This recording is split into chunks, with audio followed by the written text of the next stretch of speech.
Okay, so let us continue with, well, now that we have looked at this loanable funds theory and how it may potentially explain secular stagnation, we're now going to just go through some of the many problems with this particular theory. And in particular, there's this great article on the Institute of New Economic Thinking website by Sylvain Storm, which goes into this in much more detail, but I'm going to pick up at least some of the main points, the main problems with loanable funds theory. So one of the particular main problems goes back as far as Keynes, and that is that, well, these two schedules, these two lines of supply and demand, of saving and investment, at least in notional terms, they are not independent of one another. So that means that as the saving curve moves, and we say ceteris paribus, you know, the investment curve, as long as the investment curve does not move and the saving curve does move, then this should happen. However, Keynes was quite right to point out that, well, they should move together. In a general theory, he wrote that the classical loanable funds theory of the rate of interest seems to suppose that if the demand curve for capital shifts, or if the curve relating the rate of interest to the amount saved out of a given income shifts, or if both of these curves shift, the new rate of interest will be given by the point of intersection of the new positions of the two curves. That's explaining the theory. Then he says, this is a nonsense theory, for the assumption that income is constant or inconsistent with the assumption that these two curves can shift independently of one another.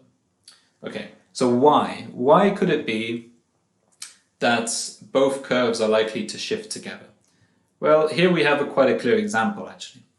If we suppose that saving in the economy for some reason increases, then it must be the case that consumption decreases, right? Perhaps if we go back to our circular flow diagram, a beautiful circular flow diagram.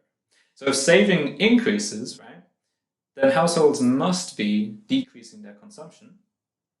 However, with decreased consumption, it means the firms are now facing less aggregate demand, right?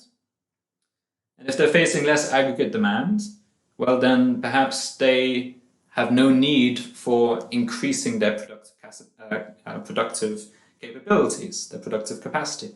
So therefore, they will then decide to invest less because consumption has gone down, right?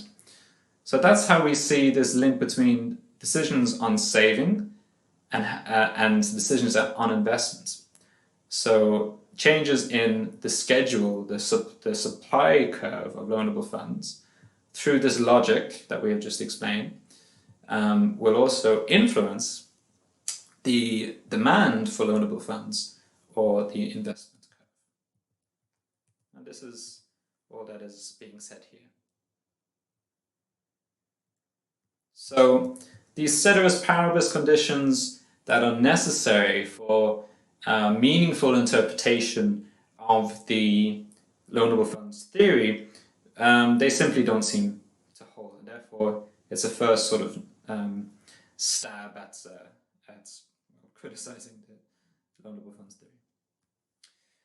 Perhaps a more fundamental reason to reject this framework is due to the nature of money itself. So how is money created in society, in the economy? Is investment depending on savings, as is essentially alleged by the loanable funds theory approach? Well, no, is the short answer. So let's just go through some points here. The fundamental point to keep in mind about the monetary system, modern monetary system, is that commercial banks can create money out of nothing. This ex nihilo is just out of thin air, essentially. How does that work? Well, essentially, banks do grant loans to the borrowers that they deem to be creditworthy. Oh, sorry, I see I have a typo there. Never mind. Okay, so the banks grant loans to creditworthy borrowers. These loans are then spent, and that money then ends up in a bank account in the form of savings. So it is the case that rather than savings determining how much investment is possible, investment determines how much savings will be made. And in this sense, money is created endogenously within the system. So from within the system, money is created. It's not that, as some of the monetarists and earlier classical and neoclassical thinkers thought, that the central bank essentially controls the tap on the money supply. This is not the case. It's rather that commercial banks can create money through their issuing of credits. And because these commercial banks can always go to the central bank and say, we need some reserves, essentially a loan to tie us over until the next day or the next week or whatever it is, commercial banks know that they will always be backed up because the central bank is there to always ensure stability of the system and provide and accommodate these reserves that the commercial banks require. Keynes, in fact, seemed to recognize this already back in 1939 when he said increased investments will always be accompanied by increased saving, but it can never be preceded by it. This hoarding and credit expansion provides not an alternative to increased savings, but a necessary preparation for it. It is the parent, not the twin, of increased savings. So here we see that Keynes is clearly aware that rather than saving determining investment, it's investment determining savings. Nicholas Caldor, in later years, perhaps put it more precisely when he says, credit money has no supply function in the production sense. That is to say, its cost of productions are insignificant, if not actually zero. So here he's saying, well, to create money, there is no cost associated with creating money, unlike any good or service in the economy. It comes into existence as the result of bank lending and is extinguished through the repayment of bank loans. At any one time, the volume of bank lending or its rate of expansion is limited only by the availability of credit-worthy borrowers. This is a key point, and this is what I was trying to emphasize here. How much credit is created is not unlimited.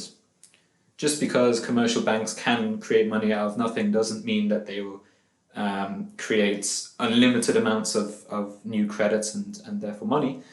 It's rather that banks, commercial banks, will look for credit-worthy borrowers, those borrowers who they think will repay their loans, and issue credit to them. Now, if you're in a period of good performance of the economy, this means that, well, the banks may have optimistic ideas of who is a credit-worthy borrower, and therefore they will grant much more credit in the good times than in the bad times. And here we get to Keynes' notion of animal spirit and the psychological determinants of how much credit is granted and how much is invested, and so on. But essentially, this idea that there are loanable funds, like some sort of stock, some quantity of loanable funds that determine how much saving investment takes place, is simply an incorrect view of the economy, of the monetary system. In fact, economists at the Bank of England, the Bundesbank, the Bank of International Settlements, have, through various publications, always tried to emphasize that the loanable funds theory simply does not work because of this, or tried to emphasize that the central bank does not have control over the money supply. A last criticism of this loanable funds theory is the notion of the interest rates being some sort of equilibrating, market-controlled or market-influenced or market-determined rate of interest. It is not that. It is a monetary policy instrument. It is the thing that is under control by the central bank rather than the money supply. Speaking of those Bank of England economists, they have put in one of their publications that modern central banks target interest rates and are committed to supplying as many reserves and cash as banks demand at that rate in order to safeguard financial stability. That is their core mission of the central bank in some sense, along with targeting inflation. The quantity of reserves is therefore a consequence and not a cause of lending and money creation. Okay, what this means, and apologies at this stage because there is a lot of writing on the screen, but this is the last slide of this nature. What this means is that the interest rates may well be at the zero lower bound in modern economies around the world today, right? If you check the overnight interest rates, the ECB or the Federal Reserve, it's very, very low, pretty much like 0.25 or very close to zero. But this is not caused by a savings glut in the loanable funds markets, but it is the result of a deliberate policy decision by the central bank, for example, the Federal Reserve, in an attempt to increase demand. So this is to say, we're not at the zero lower bound because there is some natural interest rate towards which we are destined. It's just that, well, growth is low, inflation is low, and therefore the monetary policy of central banks is simply to decrease the interest rates to try and increase growth, right? To try and combat this very low inflation. So it's a sort of a faulty way of looking at the low interest rates we have today if we look at it as a being attracted by some natural interest rates. That's the wrong way of looking at it.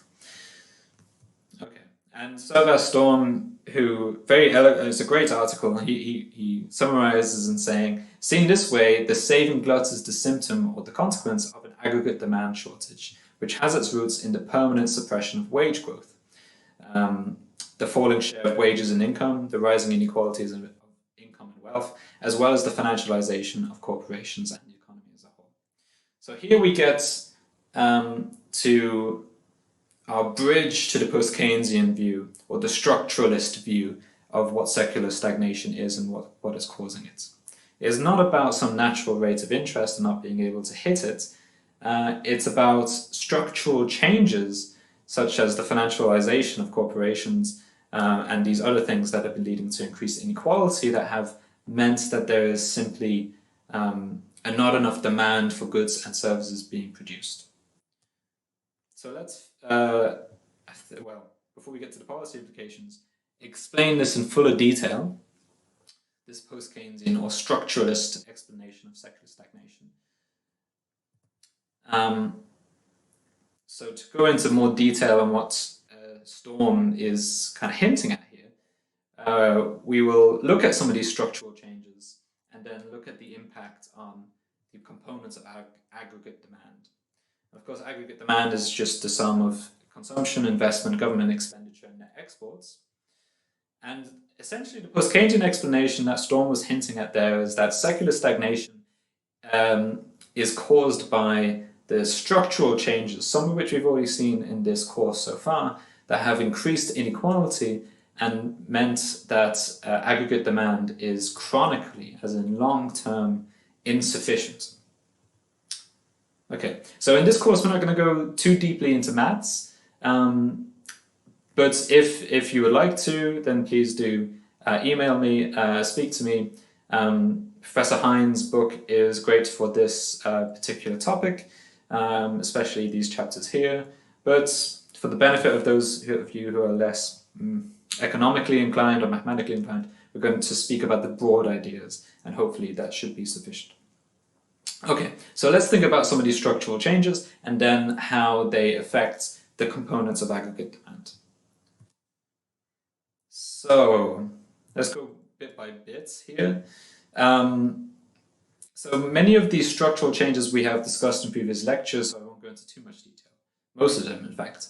So in the lecture on financialization, we spoke about this reorientation of corporate governance. In particular, the shift from downsize and distribute, from retain and reinvest to downsize and distribute, has meant that, well, corporations are less geared towards investment and more geared towards paying out in dividends and share buybacks the profits that are earned. We've seen this other structural change of, labor unions being essentially, pulled apart or dismantled, which is also a part of this push towards a more financialized capitalist system. This is something that was in the reading for this week, so we'll speak about it a bit more on Thursday. But this tendency towards oligopoly, this increased market concentration, so a few firms basically dominating not only the domestic but even international markets, has also meant that the profit share, where here this is profits over income, right? The profit share has increased, so inequality has worsened basically. And it also means that perhaps these massive, gigantic firms are under less pressure to grow and invest in their productive capacity. We've also seen that globalization has meant that there's increased price competition between firms all over the world, which means that there is some pressure on wages not to grow or for real wages to remain relatively stagnant, which of course means that the profit share will increase. Why would wages remain low or stagnant? Well, because wages are a massive determinant of prices that firms set. And if wages go up, unit variable costs go up, and we would expect prices to go up as well. But because there's so much competition between firms all over the world through globalization, it means that some of those firms in some countries will be under pressure to ensure their wages do not rise too much. And therefore, wages will either go down or remain stagnant or not keep up with inflation, leading to an increase again in the profit share. This we definitely have looked at. The forces of offshoring and outsourcing in globalization mean that some jobs are moved abroad, that there's less employment on offer and so on. There are various reasons we can associate this with a higher profit share. Also, something we've looked at, just to recapitulate, is the kind of technical change which is biased towards those who are already skilled in a certain area. And this may mean a higher profit share. It also may mean a higher form of investment or higher level of investment. But the question is then, is this sufficient to offset the other decreases in investment we have seen? We've also seen a reduced progressivity of the tax system. Again, this affects the profit share, although now we have the net profits over income. So the take-home pay, essentially. 3 points we have not discussed so far, and we will go into more detail in future lectures, is firstly, the existence of these balanced budget rules that many Western economies in particular have enshrined even in their constitutions, that ensure that the federal governments or even the states' governments cannot spend more than they earn in taxes, or at least they can't do so by much. In Germany, we have the debt brake, and there are various very similar rules that have only really come into their own in the last 20 or 30 years that we're going to speak about when we speak about public debt. But what it means is that the amount of government spending relative to taxation has gone down. So this injection relative to this leakage of the monetary system has gone down. Two last points. Wage growth, or at least minimum wages have not kept up with productivity. And what this means is that as firms become more productive through their investment in new technologies and so on, the benefits of higher profits are not being passed on to wage earners. And so long as this condition holds true, which it has done for many countries around the world, we should expect to see profits as a share of GDP, so the profit share, this kind of inequality, rise. One last point is that of globalization and the effect on prices that everyone pays. In particular, this has been called the China price, but of course it is a bit of a simplification. But it's simply the idea that with globalization came the exports of low-wage, low-cost countries, in particular China, where it meant that, the imports into, let's say, the United States or the United Kingdom became much more price competitive with the entry of China and similar countries into the world economy.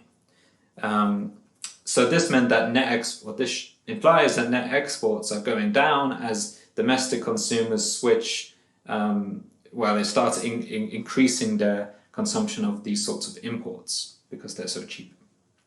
So net exports therefore might decrease because imports are increasing. Okay, so we have all these structural changes, we have the immediate effects of these changes, most of which, or at least most of the ones I have listed at least, have meant that inequality has worsened, that the profit share has increased. Clearly we have some other effects here too, and we're going to get to them, but for now let's just think about, well, what is this doing? What is this increase in the profit share doing? Let's return to our circular flow diagram. And now it's very similar, except I have disaggregated the households into two kinds of households. We have worker households and capitalist households. And now we're going to think about the effects of an increase in the profit share. So the total national income is of course split into the wage bill and the level of profits. And the question is, well, what happens if the level of profits increases relative to the wage bill, or the level of profits increases relative to income? Well, firstly, the important point to recognize is that workers or low-income earners are more likely to consume a larger fraction of their income relative, and they're less likely to save a fraction of their income. Right? So if you're on minimum wage, and you're on minimum wage, you work 40 hours a week, then perhaps it's quite likely that most of your income in the year will simply be consumed. You won't have much left over to save, right? So the savings from workers is going to be much less per person than capitalists. That's the thinking here. Now, I've drawn it such that workers consume everything that they earn, in fact, that they don't serve anything at all. But the important point realistically is that, well, workers are more likely to consume out of current income, or more likely to consume a larger fraction of their current income than capitalists. So when we have this increase in the profit share, the sort of Kaleckian and post-Keynesian approach recognizes that this will mean that less money is going in the form of consumption towards the firms, and more money is going or exiting the system in the form of saving. So that's what we have here. If the profit share increases, consumption will decrease because the workers are consuming less, because they have less income, and so therefore less outgoing. With less consumption means less aggregate demand. So aggregate demand has already fallen in this first round effect. But with lower aggregate demand, again, the firms recognize that there is less need to increase their productive capacity because consumption is down. So therefore investment will fall as well, right? And that will have second round and third round effects, and well, the issue is settled by a look at the multiplier and so on, but we won't go into that. The crucial point to recognize is that higher increase in profit share will lead to lower consumption and lower investment.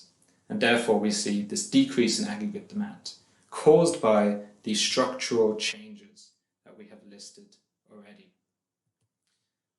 Okay, so no notion of a loanable funds market, simply just understanding that inequality is massively important to understanding consumption, and the aggregate demand is massively important to understanding investments. This is the heart of the post-Keynesian approach. Now, before we kind of finish up, let's just briefly consider some aspects related to governments and the external sector as well. So this is the public sector, and here we have trade essentially, or in the most part. So we have the same situation, except now let's just consider what's going on with governments. Well, as we saw in weeks 1 and 2 in particular, we have workers being taxed in many major economies more and more relative to capitalists, or at least the progressivity or the wedge between them is shrinking. And what we will see in future lectures is that government spending is being increasingly dictated by how much they're earning. So the idea of just running deficits for a long time or indefinitely has really fallen out of favor with this current sort of um, well, the current ideological understanding of how the economy should be run. So therefore, G is falling, and T is only really kind of exacerbating the take-home pay difference between workers and capitalists. So it makes, well, inequality worse. And, well, what can we say about the external sector? Well, we've kind of mentioned this briefly, but with these structural changes and globalization in particular, we see that perhaps workers and capitalists are consuming more and more in the form of imports, which are exported from developing countries like China, which may mean that there's less demand going to domestic firms. And at the same time, domestic firms are competing with these foreign firms. And in order to do so, they need to keep their costs low and prices low. And therefore, there is more pressure on keeping wages low, as we also mentioned as one of the structural changes. And therefore, again, we exacerbate inequality in the major economies or developed economies of the world. So this external sector is quite important, actually, in explaining how aggregate demand is shrinking. So overall, just to sum up, consumption is shrinking because inequality is increasing. Investment is shrinking because aggregate demand generally is falling and productive firms don't need to increase their capacity as much as they perhaps used to do.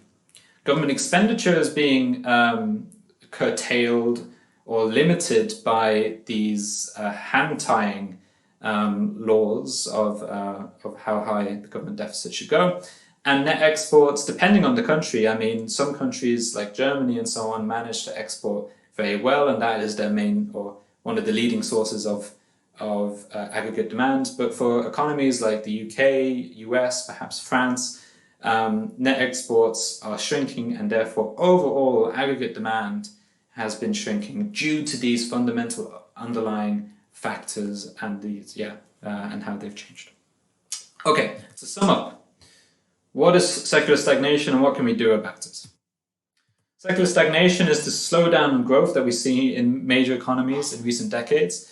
And the first point to recognize is that it seems to run deeper than just this bizarre kind of excess saving that the likes of Bernanke and Summers put forward. This loanable funds theory is seductively simple but fundamentally flawed. Money is not created exogenously, and there is not some quantity of loanable funds that interacts with the demand for those loanable funds, simply because money is created by commercial banks all the time.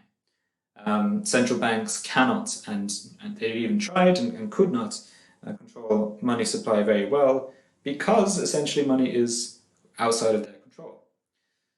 This means this idea of a natural rate of interest is some concept quite divorced from reality and very misleading in order to try and direct our ideas and policies on the issue of secular stagnation.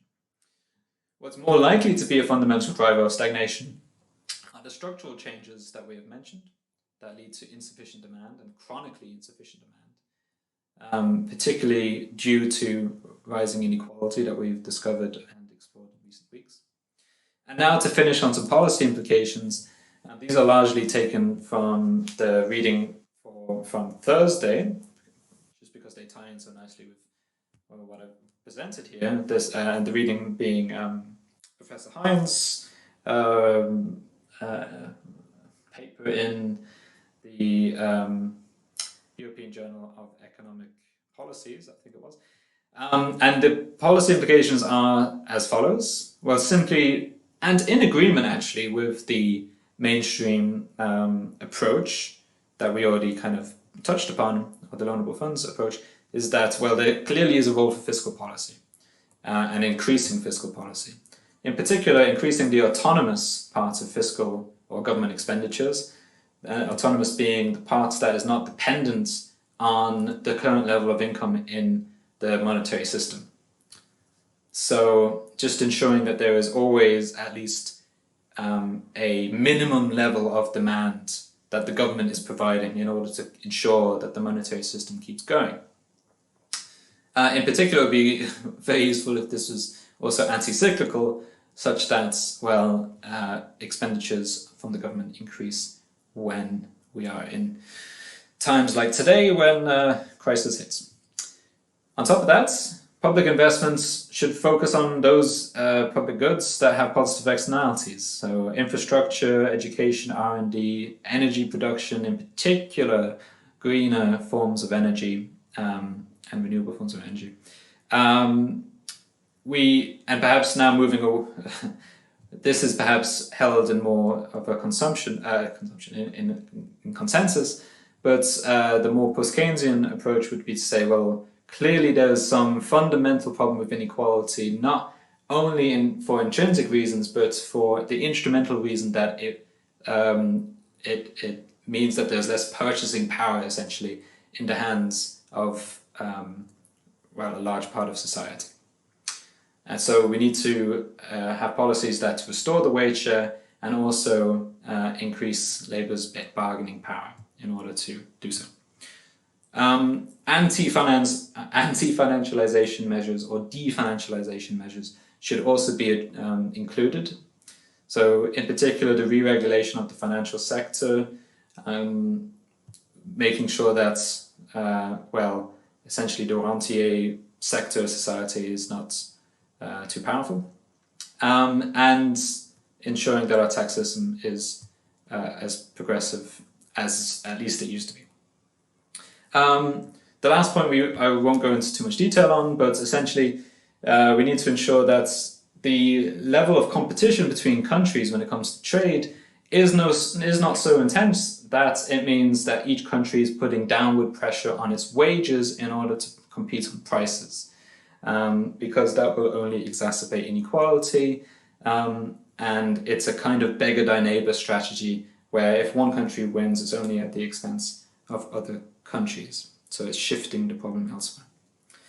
Okay, that is it for today. I hope you found this topic and the readings on this topic interesting. It's one of the defining sort of macroeconomic features, you could say, of recent decades, and a lot has been written and said about it.